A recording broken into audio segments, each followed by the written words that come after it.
Hi friends, അപ്പോൾ നമ്മളിപ്പം ജർമ്മനിയിൽ നിന്ന് ഡെൻമാർക്കിലേക്ക് ഡ്രൈവ് ചെയ്തുകൊണ്ടിരിക്കുകയാണ്. അപ്പോൾ യു കെയിൽ നിന്നൊക്കെ ഡ്രൈവ് ചെയ്ത് ജർമ്മനിയിൽ വരുന്നവർ പെട്രോൾ അടിക്കുമ്പോൾ കുറച്ച് കാര്യങ്ങളൊക്കെ അറിഞ്ഞിരിക്കേണ്ടതുണ്ട്. അതായത് നമ്മുടെ യു കെയിൽ എന്ന് പറയുമ്പോൾ എപ്പോഴും പെട്രോളിൻ്റെ കളർ ഗ്രീൻ ആയിരിക്കും, ഡീസൽ ബ്ലാക്ക് ആയിരിക്കും, അതുപോലെ ഇംഗ്ലീഷിൽ ഡീസൽ പെട്രോൾ എന്നൊക്കെ എഴുതി വെച്ചിട്ടുണ്ടായിരിക്കും.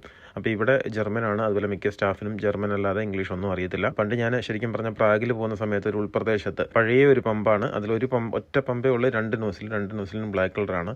അവിടെ ജർമ്മനിൽ എന്തോ ഒന്ന് എഴുതി വെച്ചിട്ടുണ്ട്. ഉള്ളിൽ ഒരേ ഒരു സ്റ്റാഫേ ഉള്ളൂ. ആ സ്റ്റാഫിനോട് ചോദിച്ചപ്പം പുള്ളിക്ക് പെട്രോൾ എന്നുള്ള വേർഡ് മനസ്സിലാവുന്നില്ല.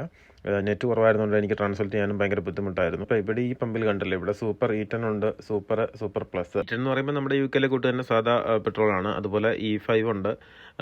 E5 ഇവിടെ സൂപ്പർ പ്ലസും E5 തന്നെയാണ്, ബട്ട് ഒക്ടേൻ്റെ ഡിഫറൻസ് ആണുള്ളത്. ജർമ്മനിയിലും മിക്ക പമ്പിലും പേ അറ്റ് പമ്പ് ഉണ്ടായിരിക്കത്തില്ല, നമ്മൾ അകത്ത് തന്നെ പോയി പേ ചെയ്യണം. അതുപോലെ ഓട്ടോബാൻ പെട്രോൾ സ്റ്റേഷൻസ് എപ്പോഴും ഭയങ്കര എക്സ്പെൻസീവ് ആയിരിക്കും. അപ്പം നമ്മളെപ്പോഴും ടൗണിലേക്കൊക്കെ ഇറങ്ങി അവിടെയുള്ള പമ്പിൽ നിന്ന് അടിക്കുന്നതായിരിക്കും എപ്പോഴും ലാഭം. പിന്നെ അതുപോലെ പെട്രോൾ തീർന്ന് നമ്മൾ റോഡിൽ കിടന്നാൽ ഫൈൻ കിട്ടും.